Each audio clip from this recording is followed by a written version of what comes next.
मिरजेत गणरायाचे आगमन मोठ्या भक्तिभावात आणि पारंपरिक जल्लोषात झाले।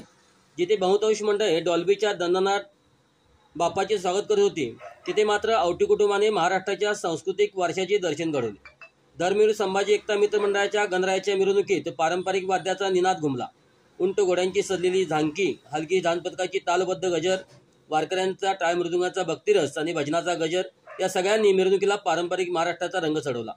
आज सर्वत्र तरुणवर्ग डॉल्बीच्या आवाजात उत्सव साजरा करताना नागरिक त्रस्त होत आहेत। राजकीय दबावामुळे प्रशासन ही कारवाई टाळाटाळ करत आहे। डॉल्बीशिवाय उत्सव अशक्य आहे असा समज रुजत चालला आहे।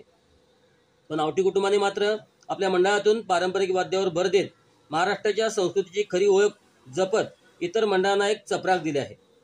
गणरायाचा उत्सव भक्तीने, संस्कृतीने आणि परंपरेने साजरा होऊ शकतो याची जिवंत उदाहरण म्हणजे मिरजेतील आवटी कुटुंब।